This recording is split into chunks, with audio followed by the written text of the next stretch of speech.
Merci beaucoup pour votre participation. Applaudissez pour vous. Vous êtes vraiment bon, vraiment.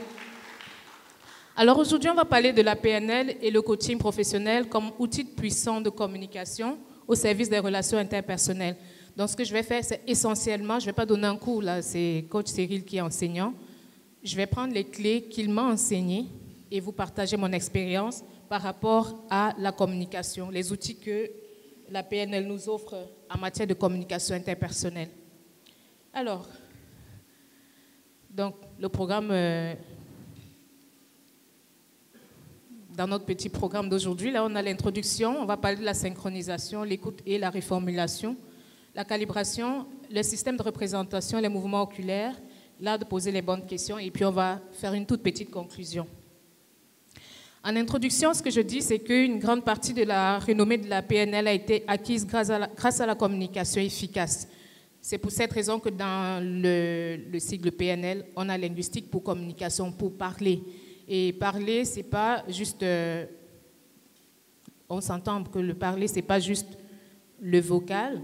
On a le non-verbal aussi et le paraverbal. Donc... comme Cyril l'a mentionné aussi, la PNL, c'est essentiellement basé sur des modèles. Donc, on a essayé de voir comment est-ce que les personnes qui communiquent très bien, comment est-ce qu'ils font pour réellement communiquer de façon efficace. Et un constat a été fait du fait que ils avaient tous en commun une puissante capacité à établir des relations. Parce que l'un des fondements d'un échange, d'une communication, c'est pouvoir établir un lien entre deux ou plusieurs personnes. Et en établissant le lien, on ouvre l'accès, on ouvre la possibilité à un échange qui donne la possibilité aux différents intervenants de se sentir bien et à l'aise dans l'échange. En termes de constat, le premier que je fais, c'est qu'on ne sait pas toujours écouter. On est prompt à réagir, c'est-à-dire avant même que notre vis-à-vis ait dit quelque chose, fait quoi que ce soit, on a tout de suite déjà analysé, on a tout de suite déjà pris des conclusions, on est tout de suite prêt à réagir. Je vous ai dit que je parlerai de mon expérience et c'est exactement ce qui s'est passé avec moi. Dans ma famille, dans ma maison, mon couple, mes enfants. Alors, qu'est-ce qui se passe avec Edith? Quand j'y repense, ça me fait rire. Mon mari, je lui parfois, le pauvre, il a galéré en fait avec moi parce que le gars, avant qu'il ne dise la moindre petite chose, j'avais déjà répondu. Vous savez, quand on dit, il a dit « Ah, mais toi, tu es déjà rendu à la dernière lettre de l'alphabet, là. » C'était tout moi. Est-ce que quelqu'un se reconnaît là-dedans? Nous, les femmes, on est bonnes dans ça. Ton mari te dit, ah là, toi, tu es déjà rendu à C, D et puis Y. Donc ça, c'était réellement moi. Et ça créait des conflits. Tout le temps, tout le temps, tout le temps. Le fameux, tu ne m'écoutes pas. Est-ce que quelqu'un a déjà entendu ça? Tu ne m'écoutes pas. Je n'ai même pas parlé. Je n'ai jamais dit ça. Je n'ai jamais dit ça. Et moi, je dis, mais non, mais je sais déjà ce que tu vas dire de toutes les façons. Tu dis la même chose tout le temps.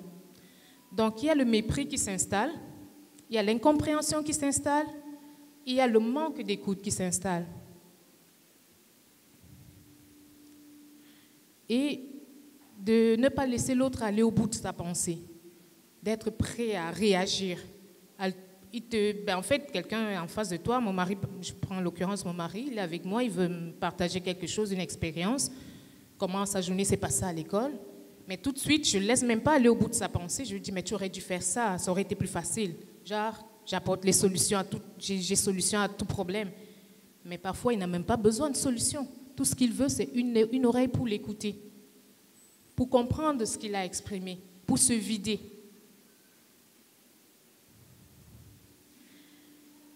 Et l'autre chose, c'était qu'on c'est qu'on ne pose pas toujours les questions et on prend pour acquis que l'autre en face de nous a compris. Et ça aussi, c'est quelque chose que je faisais beaucoup. Je vais rentrer un soir et il aura fait quelque chose. Tout de suite, je m'enflamme, je me fâche. Je ne demande pas pourquoi est-ce que tu as fait ça, d'où vient cette histoire, d'où vient cette situation. Tout de suite, je m'emporte et je me mets à crier partout. Je ne lui donne même pas la chance, l'occasion de me dire, voilà, c'est parce que c'est ci, ou j'ai fait ça parce que je voulais t'alléger. Et quand il t'explique en fait pourquoi il a fait, tu te rends compte que c'était pour t'alléger, pour te faciliter la vie. Mais là, tout de suite après, tu te sens tellement ridicule, tu t'es emporté pour rien en fait. Parce qu'au départ, tu n'as pas posé les questions, tu n'as pas cherché à savoir c'était quoi le motif de l'action qu'il aurait posée avant. Donc le schéma de la communication, je ne vous le présente pas, on l'a tous vu à l'école, donc c'est quelque chose qu'on connaît tous. Mais la communication se fait de 3 façons. De façon verbale. Là, je suis en train de vous parler, vous m'entendez, je prononce des mots, vous écoutez. De façon non verbale. On est tous africains. Hein. Moi, je suis maman, j'ai eu une maman. Et quand ta mère te regarde comme ça, qu'est-ce que tu fais? Tu cours, tu vas te cacher. Parce que ce qui t'attend n'est pas beau. Donc, ça, c'est la communication non verbale. Le paraverbal, ça peut être du « Ah, ça va bien. Ça va très bien aujourd'hui. » Je dis quelque chose, mais mon corps dit la différence. Mon corps dit quelque chose de différent. Je ne suis pas cohérente dans mon discours. C'est ça le paraverbal. On a parlé de communication. Pour établir un bon lien de communication, il faut établir un rapport de sympathie pratiquement. Et pour établir un rapport de sympathie, ça se fait par la synchronisation. Donc la synchronisation, c'est de voir comment l'autre en face de nous communique afin de recopier, de faire ce qu'on appelle l'effet miroir, de reprendre un tout petit peu ce qu'il fait pour s'adapter et mettre la personne à l'aise, afin que la personne puisse s'ouvrir un peu plus. Lorsque j'ai appris cela pendant mon cours de PNL, je me suis dit, qu'est-ce que je peux faire pour éviter ces conflits que j'ai souvent à la maison avec mon mari, pour qu'il se sente bien. Parce que c'est quelqu'un... Ça, c'est un autre chapitre de la PNL qu'on appelle les métaprogrammes. Il est plus posé et moi, je suis plus extravertie. Qu'est-ce que je peux faire pour qu'il soit plus ouvert, à l'aise dans nos échanges? Lorsque j'ai appris, en fait, cette technique de PNL, je me suis dit, yes, I got it. Alors, qu'est-ce que je fais lorsqu'on se retrouve à table ou bien le soir pour manger? Déjà, je vais le laisser mener la conversation. Et il a une voix posée. Je vais poser ma voix également. Il est calme, posé, bien assis, le dos dans la chaise. Je vais faire pareil comme lui. Il va bouger, il va se mettre pour m'observer comme ça. Je vais faire pareil comme lui. On le fait mécaniquement, machinalement. À un niveau là, on le fait machinalement. Mais ça peut aussi s'apprendre. C'est quelque chose qui aide énormément pour mettre notre vis-à-vis à l'aise lorsqu'on a des échanges conversationnels. Donc, conduire la conversation et guider l'interlocuteur vers un autre terrain. Je vais toujours prendre l'exemple de mon mari. Lorsqu'il rentre le soir, son travail est extrêmement stressant. Et lorsqu'il va rentrer, il va se plaindre. Mon patron, aujourd'hui c'était compliqué, les machines sont tombées en panne, il y a eu panne de réseau et tout. On sait en fait que se plaindre nous vide de notre énergie. Pour le remettre en ressources, je vais le faire sortir de là, tout simplement, en reconnaissant, oui, aujourd'hui c'était particulièrement difficile, je comprends ce que tu dis. Comment est-ce que tu as géré la situation? Est-ce qu'il y a eu des personnes qui t'ont aidé? Est-ce que tu as eu besoin d'aide? Tu aurais voulu à ce moment-là que je t'appelle, hein, je lance une blague comme ça, pour faire une rupture de schéma. Si je t'avais appelé à 12 heures précisément lorsqu'il y a eu la coupure, ça aurait fait quelque chose, ça aurait fait marquer une différence pour toi. Et là, il se met à rire. Et à partir du rire, je l'amène ailleurs. Oh, regarde, les garçons sont rentrés aujourd'hui, ils ont eu leur cours de soccer. Et ton fils a marqué 5 buts. Il est complètement sorti de son ancien schéma. Il est dans quelque chose de nouveau.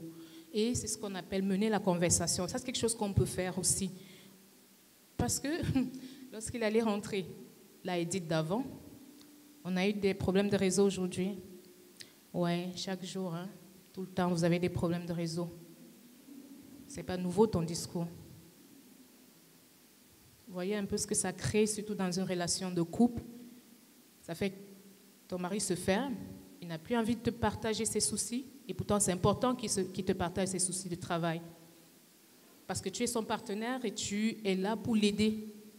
Et même l'aider à sortir de certaines situations. Même si tu n'es pas son employeur, à la maison, c'est là où il trouve la paix pour pouvoir sortir de certaines situations mentales. Oh, mon Dieu, je t'ai rendu loin. Hein. Qu'est-ce qui s'est passé avec ma présentation? Désolée, je vais revenir. OK. D'aucuns diront que c'est de la manipulation, tout ceci, mais je dis non, ce n'est pas de la manipulation en fait. En tant que PNListe, on est formé à respecter un code éthique très strict. Le but de la PNL et des PNListes, c'est de faire partir quelqu'un d'un état de souffrance vers un état ressource. À aucun moment, un PNListe normalement constitué voudra utiliser la connaissance qu'elle a pour manipuler. Au contraire, on parlera plutôt d'influence. Un PNListe, à la base, est un leader. Leader parce que tu as quelque chose que l'autre n'a peut-être pas. Leader parce que tu as expérimenté quelque chose, tu as vécu quelque chose et tu veux amener cette personne-là à vivre la même chose. Donc, on parlera plus d'influence. Et qu'on le veuille ou pas, tous ici présents, à un moment donné, peu importe ce qu'on fait, on influence les uns et les autres d'une quelconque façon. Nos enfants sont le fruit de notre influence. En tant qu'étudiant, on est le fruit de l'influence de nos enseignants. Moi aussi, je vous parle, je suis l'influence de coach Cyril. Parce qu'il a eu une très, très belle influence sur moi avec la PNL.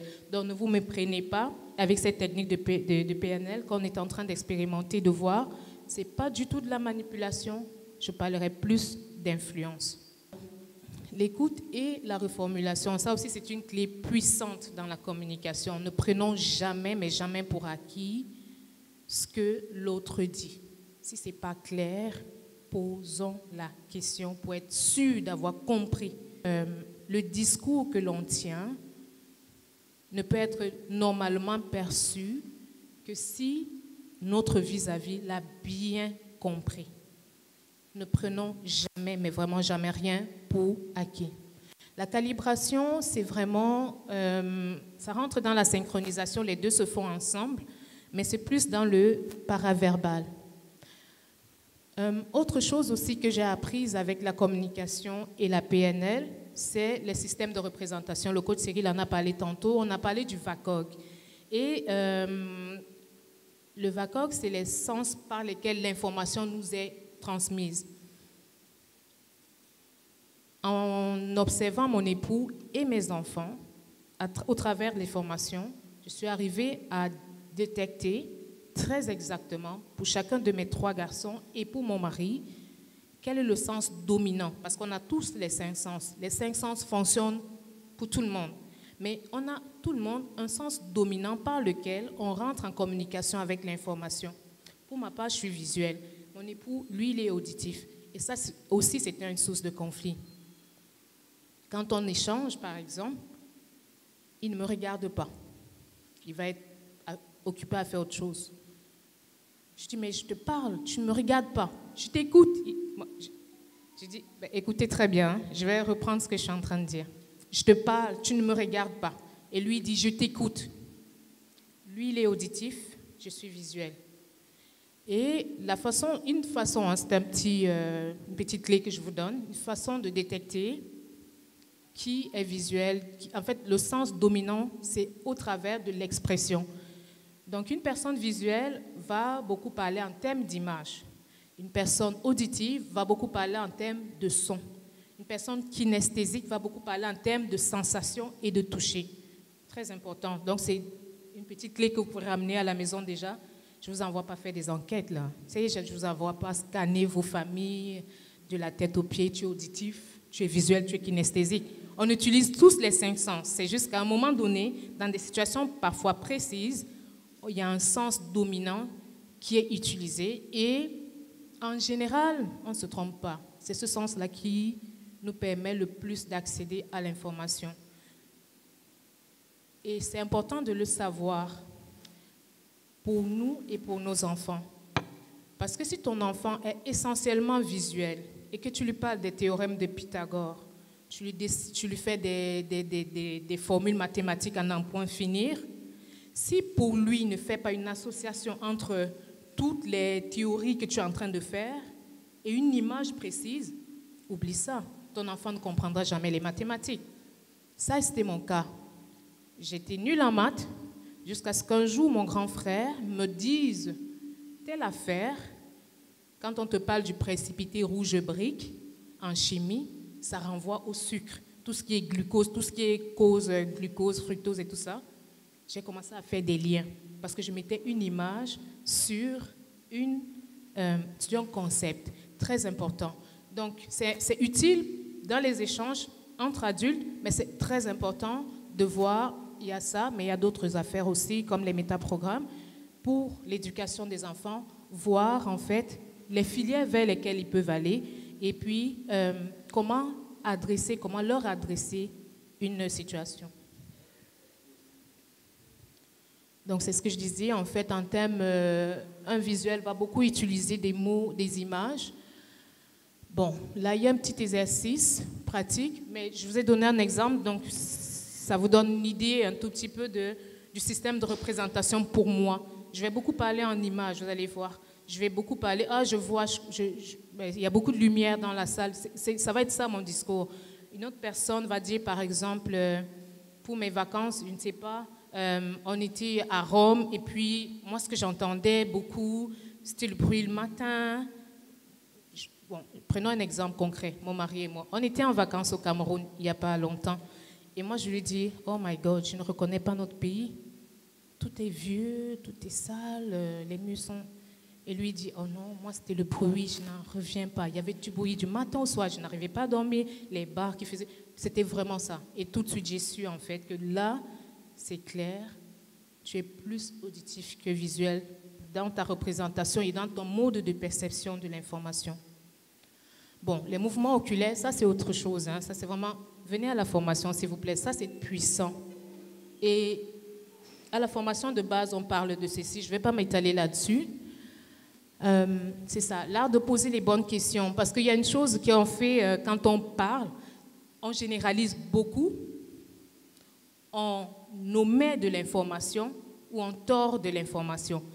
Et si on ne pose pas les bonnes questions, c'était mon cas avec mes enfants, parce que je les prenais pour des enfants, c'était moi la mère et c'était moi la boss. Ils n'ont rien à dire, c'est moi qui dis, c'est moi qui commande. Lorsqu'ils rentrent, je ne pose pas de questions, tu as une mauvaise note, c'est toujours comme ça. Quand je dis c'est toujours comme ça vous pensez à quoi? Tu as toujours des mauvaises notes en mathématiques.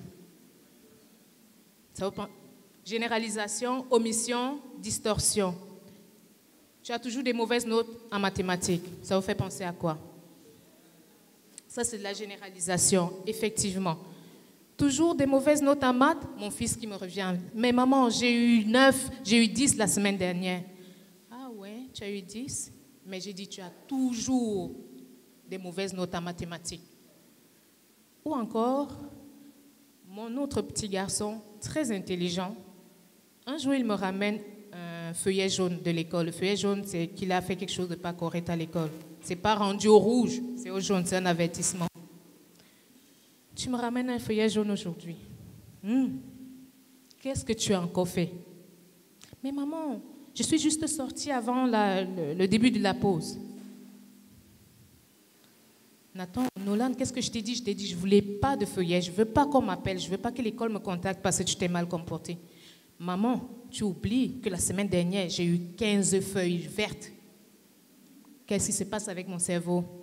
Je retiens ce qui est négatif, j'oublie toutes les bonnes choses qu'il a faites avant. C'est ça le cerveau humain.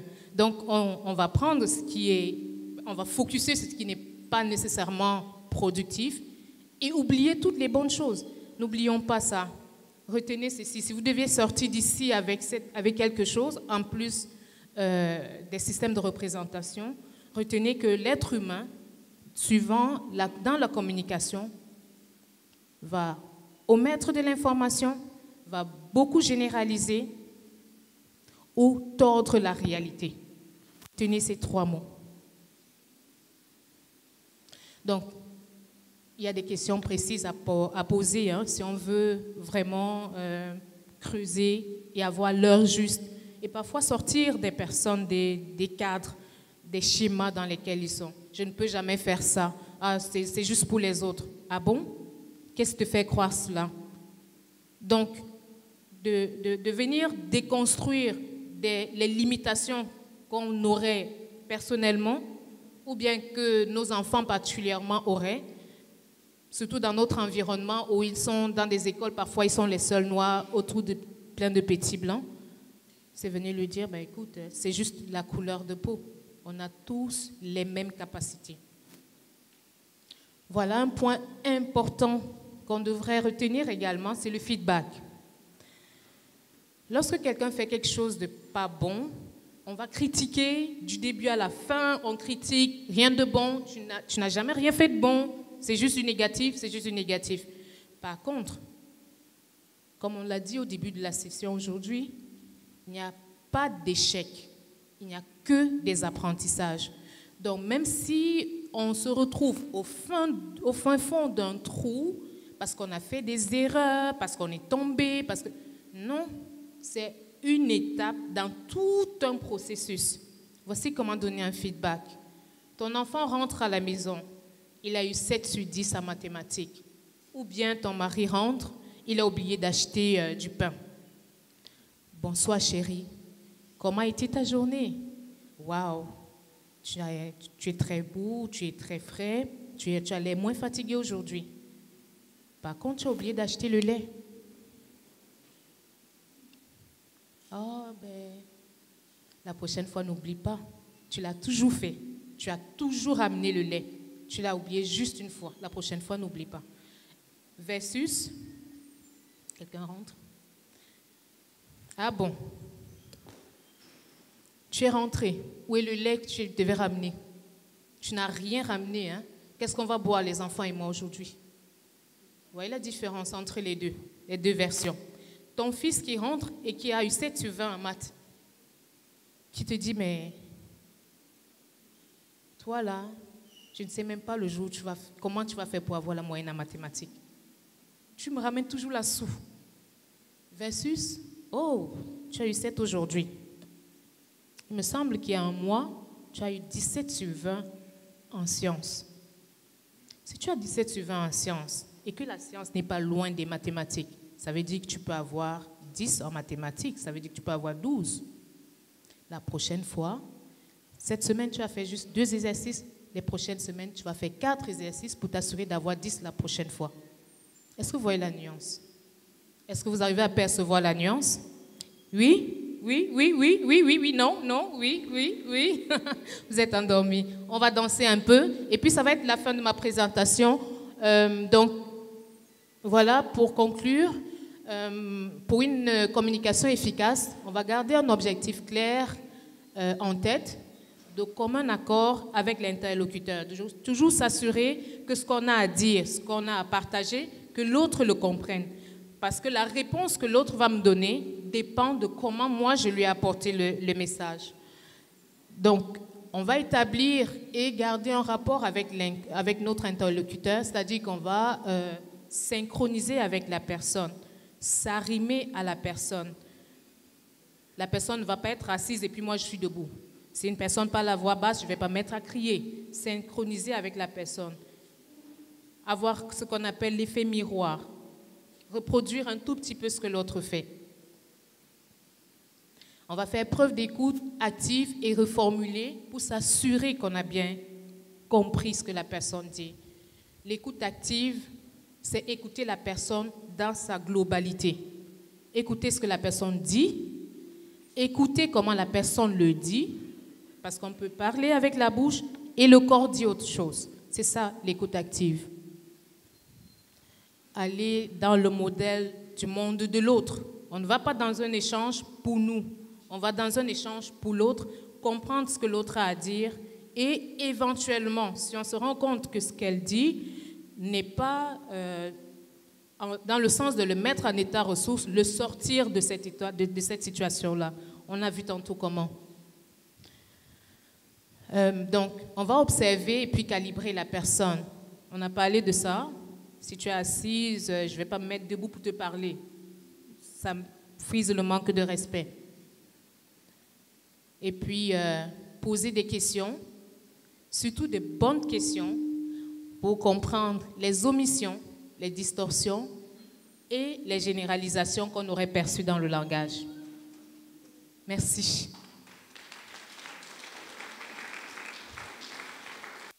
Est-ce qu'il y en aurait qui auraient des questions?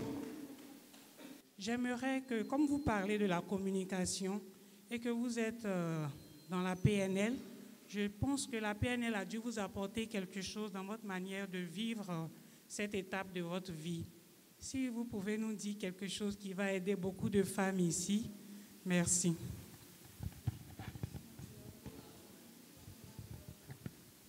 Ça va être un témoignage bref. Je suis survivante de cancer. Ça fait 1 an que j'ai arrêté, que j'ai eu mon dernier traitement.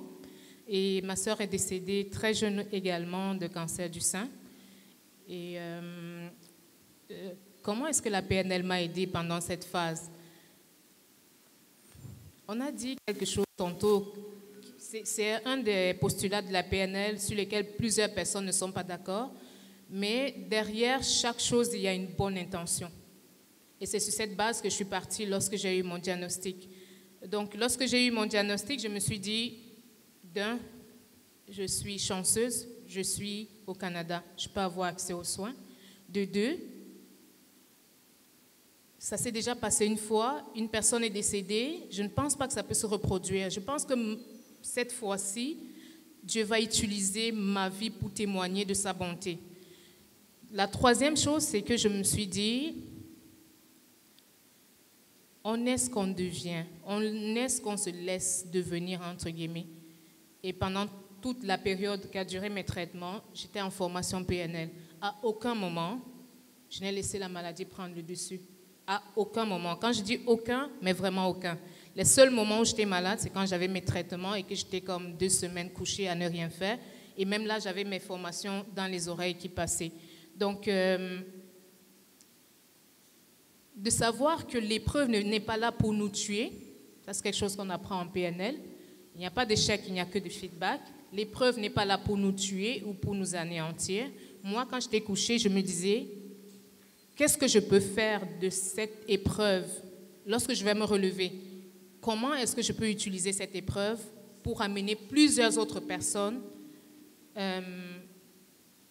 à le vivre, mais de façon un peu moins difficile? Et le constat que j'ai fait au niveau du Canada, c'est que le service de soins, entre le moment où tu reçois tes soins et la fin de tes traitements, était extrêmement caucasien. Il n'y a rien pour la femme noire. Et pourtant, on a des particularités. Le type de cancer que j'ai eu est propre aux femmes noires et aux Asiatiques. Ça, par exemple, c'est quelque chose qui, eux, ils le savent, c'est dans les livres, mais ils ne le vivent pas. Je suis un cas clinique. Jusqu'à présent, je suis, entre guillemets, étudiée pour pouvoir créer des médicaments pour d'autres femmes noires qui, éventuellement, auront le type de cancer que j'ai. Donc, et je me suis prêtée à la science. D'autres personnes ont dit non. Moi, j'ai dit oui, je veux me donner à la science pour qu'on puisse m'utiliser. On utilise toutes mes cellules, tout ce qu'ils ont enlevé sur moi pour la science.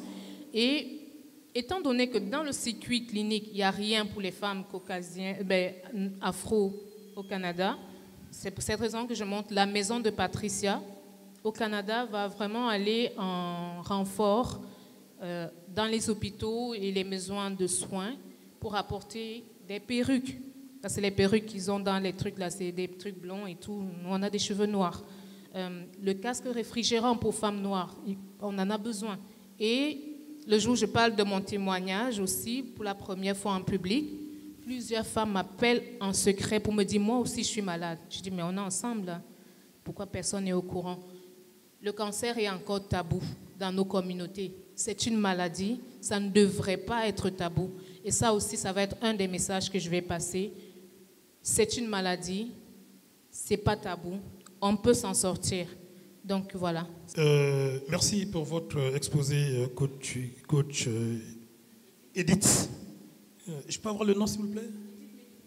Edith Metou. Merci beaucoup pour ce complément. Alors, j'ai deux questions. La première porte sur les systèmes de représentation. Alors, dans les systèmes de représentation, vous parlez des processus de perception de l'information par notre interlocuteur. C'est bien tout ce que vous avez dit, et notamment sur la perception visuelle, kinesthétique ou auditive. Ça, c'est très bien, tout cela est vrai. Mais je relève ici l'absence de l'analyse transactionnelle. L'analyse transactionnelle nous dit que dans chaque personne, il y a 3 types de personnes. Il y a l'enfant, le jeune et l'adulte. Et ces 3 types de personnes demeurent en nous jusqu'à la fin de notre vie. Est-ce que dans la communication, la PNL ne vaudrait pas mieux de les prendre en compte? Parce que la réaction dépend également du type de personne que se représente l'interlocuteur. Ça, c'est la première question. La deuxième question porte sur le feedback. Et là, vous sous-entendez que l'être humain s'attarde plus sur les échecs que sur les réussites. Alors vous dites, il n'y a pas d'échecs, il n'y a que des apprentissages. Mais l'expérience m'a prouvé que, excusez-moi, je ne fais pas le procès de la femme, que dans plusieurs foyers, les femmes sont parfois un peu, on va dire, ça tarde parfois un peu aux échecs. Lorsqu'on pose un problème au mari, et lorsqu'on dit qu'il n'y a rien, et là on oublie tout ce qui a été fait avant, on dit, mais vous n'avez jamais rien fait. Et je voulais savoir, comment est-ce que la PNL a transformé la femme, n'est-ce pas, qui en a reçu la formation pour ne plus réagir ainsi. Merci, coach. C'est toutes d'excellentes questions. Je vais commencer par la dernière. Dans le cours de base PNL, on parle justement de ce postulat. Il n'y a pas d'échec, il n'y a que des apprentissages. Et ce qui est génial avec la PNL, c'est qu'on n'a pas besoin de faire de grandes études pour comprendre ce postulat. J'ai fait de grandes études, mais ce simple élément-là, je ne l'avais pas compris. Mais je l'avais compris en partie, parce qu'en Amérique du Nord, le feedback n'est pas brut. Ton gestionnaire ne va jamais venir te dire « Ah, tu as mal fait ceci, tu as mal fait cela ». Jamais, jamais, jamais. On enrobe toujours ce que tu as mal fait. Donc, si tu n'as pas remis les dossiers à temps, la semaine dernière, tu as fait des beaux travaux, tu mobilises bien l'équipe et tout. Par contre, aujourd'hui, tu n'as pas remis ton dossier à temps. Essaie de le ramener un peu plus vite. Vous voyez la différence entre cette façon de présenter et puis, tu n'as pas remis ton rapport à temps. Ça, je le savais parce que je recevais. Maintenant, il fallait que moi, je puisse le vivre également. D'où le deuxième niveau d'apprentissage en PNL. On reçoit un enseignement. Je le vivais tout le temps au travail. J'étais au premier niveau. Je savais que c'est comme ça que ça se passait. Mais est-ce que je l'expérimentais moi-même? Non. La PNL vient asseoir certaines connaissances qu'on a déjà, parce que toutes les ressources sont à nous. Il n'y a rien de nouveau sous le soleil. La PNL vient asseoir certaines connaissances qui existent déjà en nous et rajoute des couches supplémentaires avec la technique de feedback, la technique de sandwich. Ça, c'était pour la première. La deuxième, tu as parlé de l'analyse transactionnelle.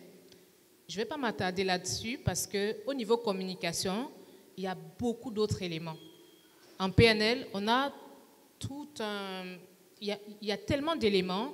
On va parler des valeurs. Les valeurs sont aussi importantes dans la communication, et même très importantes. Une femme, par exemple, en termes de valeurs, ne s'adressera pas à son mari n'importe comment, selon les valeurs africaines, selon les valeurs chrétiennes dans lesquelles elle a été élevée. Par contre, quand tu arrives au Canada, où on te dit tu as tous les droits et tout, tu chemines entre tes valeurs chrétiennes, africaines et canadiennes, et tu cherches le milieu dans tout ça. Mais l'essentiel maintenant, c'est de rester aligné à ce qui vibre fort dans ton cœur. Il y a les valeurs, il y a les métaprogrammes. Comment est-ce qu'il fonctionne la personne, comment est-ce qu'elle fonctionne la personne en face de moi? Comment moi-même je fonctionne? Quel est mon bouton déclencheur? C'est beaucoup de choses qu'on peut voir et approfondir en PNL. En fait, ce que j'ai donné là, c'est 2% de ce qu'on apprend en PNL. Si on veut parler de communication, ici, on passerait presque toute l'après-midi. Tellement c'est riche. Tellement c'est riche. Ce que je peux vous dire, c'est que la Edith d'avant la PNL et la Edith d'aujourd'hui, elle est pleine de ressources, la Edith d'aujourd'hui. Et je suis rendue au deuxième niveau d'apprentissage, c'est-à-dire j'applique tout ce que j'ai appris. La prochaine étape, c'est modéliser. Et on a des personnes à modéliser là, notamment Coach Cyril. Moi, je veux être comme Coach Cyril. Donc voilà, merci beaucoup pour votre question qui était très pertinente.